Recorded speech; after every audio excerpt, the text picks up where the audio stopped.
And expressing opinions isn't election interference. Even when people express views outside your own country, and even when those people are very influential. And trust me, I say this with all humor, if American democracy can survive 10 years of Greta Thunberg scolding, you guys can survive a few months of Elon Musk. But what German democracy, what no democracy, American, German, or European will survive is telling millions of voters that their thoughts and concerns, their aspirations, their pleas for relief are invalid or unworthy of even being considered. Want to really see something that said, take a look at what happened. Hey. Why this beat so cold? We will make America proud again. And you try to we will make America wealthy again. And yes, together, we will make America great again. All right, boy, oh boy, our vice president. Seen a lot of comments. People saying, Rick, check this out. Rick, check this out. People kept sending me the link. And I've seen either some other comments. People saying, where has JD Vance been? Where has JD Vance? Where's our vice president? Well, here we go, y'all. God bless some beautiful patriots around the world. I love you guys. Let's go and jump into this bad boy, man. They said this was amazing.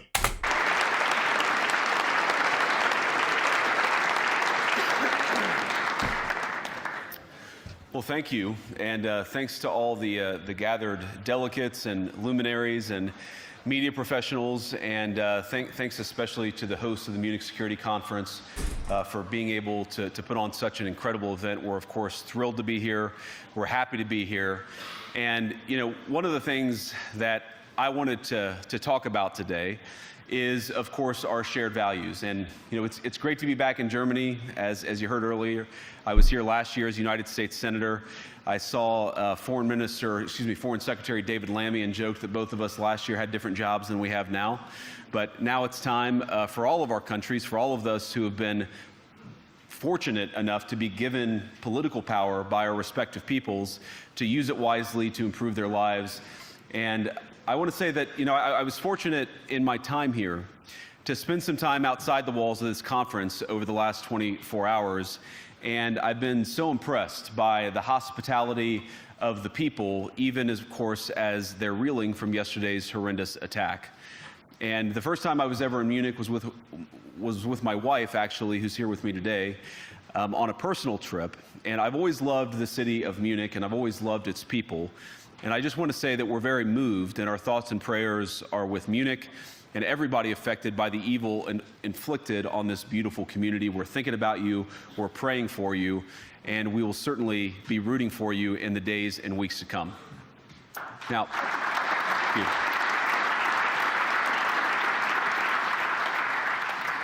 I hope that's not the last bit of applause that I get, but we gather at this conference, of course. Say, JD, get ready for 2028 and get ready for 2028. Discuss security, and normally we mean threats to our external security. I see many great military leaders gathered here today.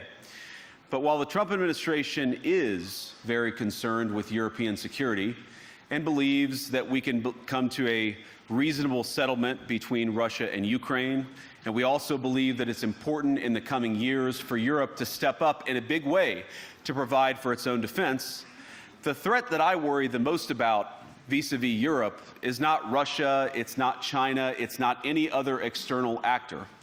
And what I worry about is the threat from within, the retreat of Europe from some of its most fundamental values, values shared with the United States of America. Now, I was struck that a former European commissioner went on television recently and sounded delighted that the Romanian government had just annulled an entire election. He warned that if things don't go to plan, the very same thing could happen in Germany too. Now, these cavalier statements are shocking to American ears. For years, we've been told that everything we fund and support is in the name of our shared democratic values. Everything from our Ukraine policy to digital censorship is billed as a defense of democracy. But when we see European courts canceling elections and senior officials threatening to cancel others, we ought to ask whether we're holding ourselves to an appropriately high standard. And I say ourselves because I fundamentally believe that we are on the same team. We must do more than talk about democratic values, we must live them. Now, within living memory of many of you in this room, the Cold War positioned defenders of democracy against much more tyrannical forces on this continent. And consider the side in that fight that censored dissidents, that closed churches, that canceled elections. Were they the good guys? Certainly not. And thank God they lost the Cold War. They lost because they neither valued nor respected all of the extraordinary blessings of liberty. The freedom to surprise, to make mistakes, to invent, to build. As it turns out, you can't mandate innovation or creativity, just as you can't force people what to think, what to feel, or what to believe. And we believe those things are certainly connected. And unfortunately, when I look at Europe today, it's sometimes not so clear what happened to some of the Cold War's winners. I look to Brussels, where EU commissars warn citizens that they intend to shut down social media during times of civil unrest the moment they spot what they've judged to be, quote, hateful content. Or to this very country, where police have carried out raids against citizens suspected of posting anti-feminist comments online as part of, quote, combating misogyny on the internet, a day of action. I look to Sweden, where 2 weeks ago the government convicted a Christian activist for participating in Koran burnings that resulted in his friend's murder. And as the judge in his case chillingly noted, Sweden's laws to supposedly protect free expression do not, in fact, grant, and I'm quoting, a free pass to do or say anything without risking offending the group that holds that belief. And perhaps most concerningly, I look to our very dear friends, the United Kingdom, where the backslide away from conscience rights has placed the basic liberties of religious Britons in particular in the crosshairs. A little over 2 years ago, the British government charged Adam Smith Connor, a 51-year-old physiotherapist and an Army veteran, with the heinous crime of standing 50 meters from an abortion clinic and silently praying for 3 minutes. Not obstructing anyone, not interacting with anyone, just silently praying on his own.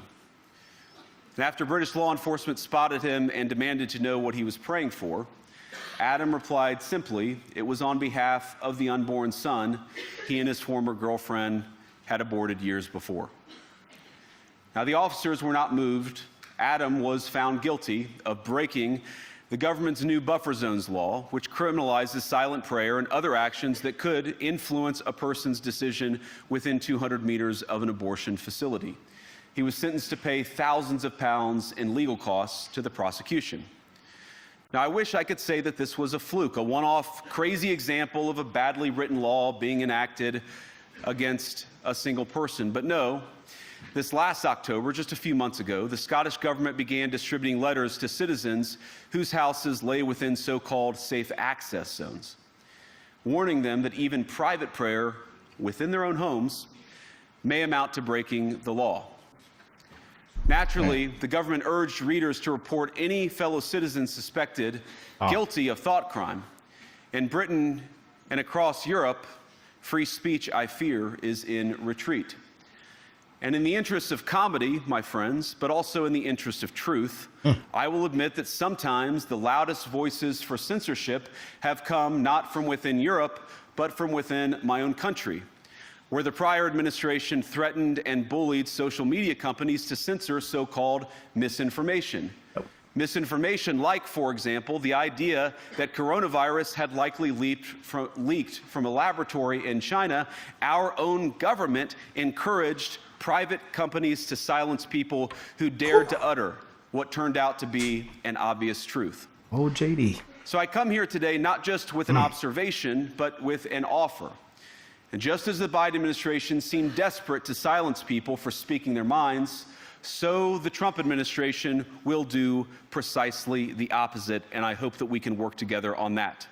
Woo. In Washington, Night and day difference. there is a new sheriff in town, and under Donald Trump's leadership, There's a new sheriff in town, baby. Woo! we may disagree with your views, but we will fight to defend your right to offer it in the public square, agree or disagree.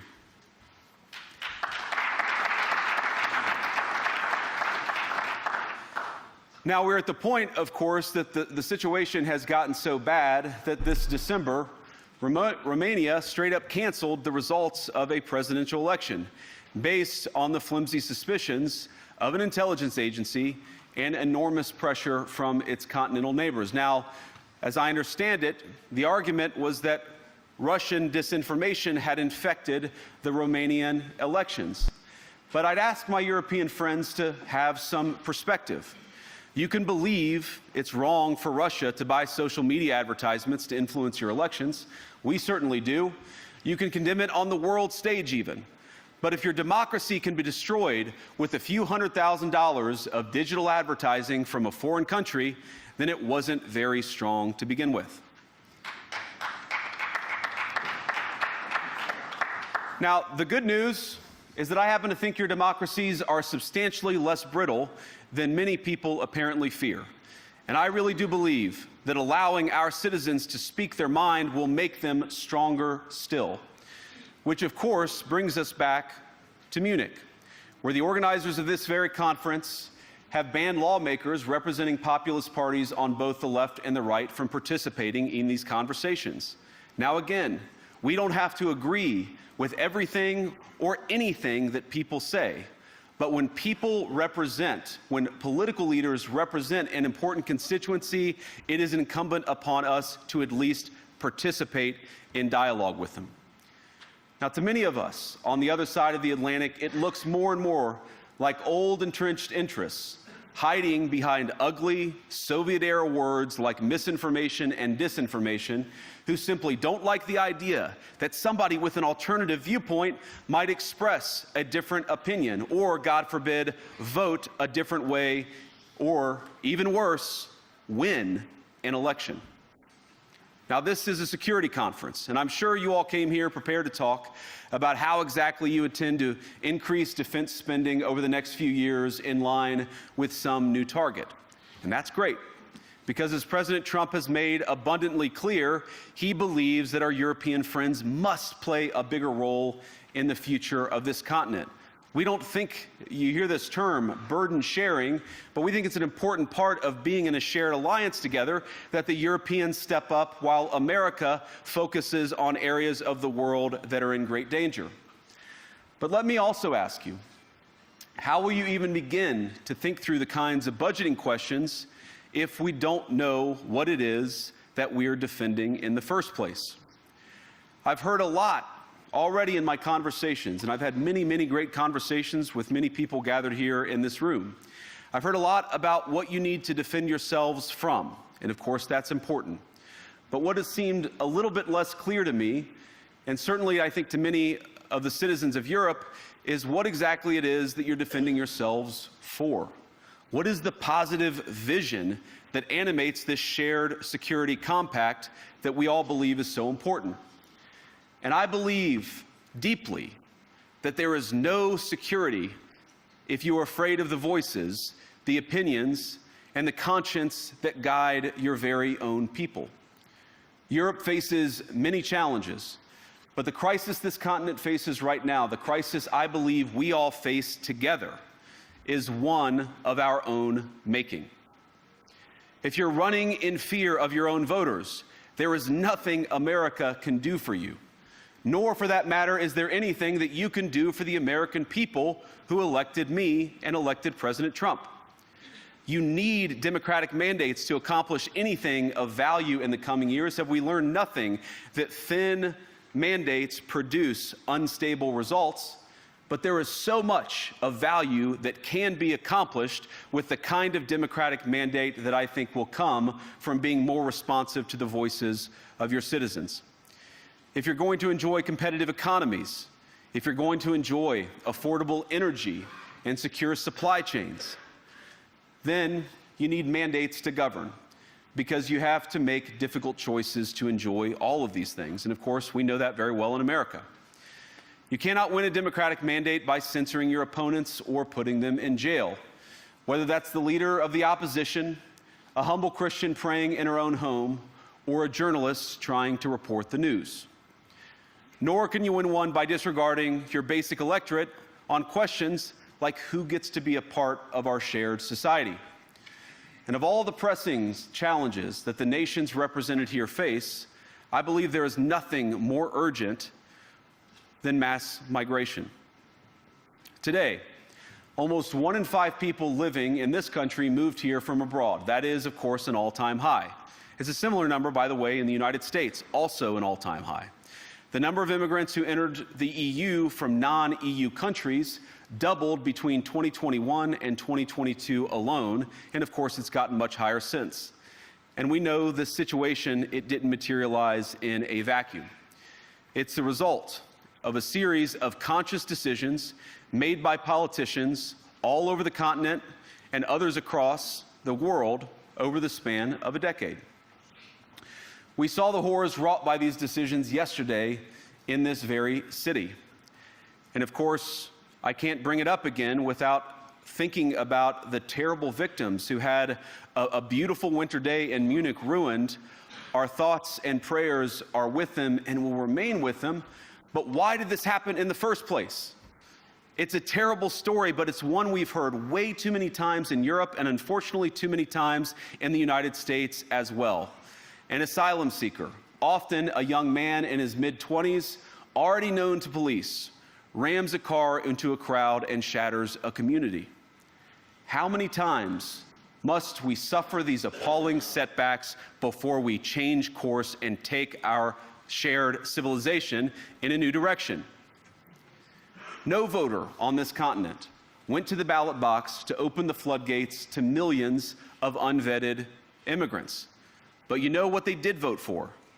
In England, they voted for Brexit, and agree or disagree, they voted for it. And more all over Europe, they're voting for political leaders who promise to put an end to out-of-control migration. Now, I happen to agree with a lot of these concerns, but you don't have to agree with me. I just think that people care about their homes, they care about their dreams, they care about their safety and their capacity to provide for themselves and their children. And they're smart. I think this is one of the most important things I've learned in my brief time in politics. Contrary to what you might hear a couple mountains over in Davos, the citizens of all of our nations don't generally think of themselves as educated animals or as interchangeable cogs of a global economy. And it's hardly surprising that they don't want to be shuffled about or relentlessly ignored by their leaders. And it is the business of democracy to adjudicate these big questions at the ballot box. I believe that dismissing people, dismissing their concerns, or worse yet, shutting down media, shutting down elections, or shutting people out of the political process protects nothing. In fact, it is the most surefire way to destroy democracy. And speaking up and expressing opinions isn't election interference. Even when people express views outside your own country, and even when those people are very influential. And trust me, I say this with all humor, if American democracy can survive 10 years of Greta Thunberg scolding, you guys can survive a few months of Elon Musk. But what no democracy, American, German, or European, will survive is telling millions of voters that their thoughts and concerns, their aspirations, their pleas for relief are invalid or unworthy of even being considered. Democracy rests on the sacred principle that the voice of the people matters. There's no room for firewalls. You either uphold the principle or you don't. Europeans, the people, have a voice. European leaders have a choice. And my strong belief is that we do not need to be afraid of the future. You can embrace what your people tell you, even when it's surprising, even when you don't agree. And if you do so, you can face the future with certainty and with confidence, knowing that the nation stands behind each of you. And that, to me, is the great magic of democracy. It's not in these stone buildings or beautiful hotels. It's not even in the great institutions that we have built together as a shared society. To believe in democracy is to understand that each of our citizens has wisdom and has a voice. And if we refuse to listen to that voice, even our most successful fights will secure very little. As Pope John Paul II, in my view, one of the most extraordinary champions of democracy on this continent or any other, once said, "Do not be afraid." We shouldn't be afraid of our people, even when they express views that disagree with their leadership. Thank you all. Good luck to all of you. God bless you. That fella sharp. I tell you, that fella sharp, ain't he, y'all? That fella sharp. That fella is sharp.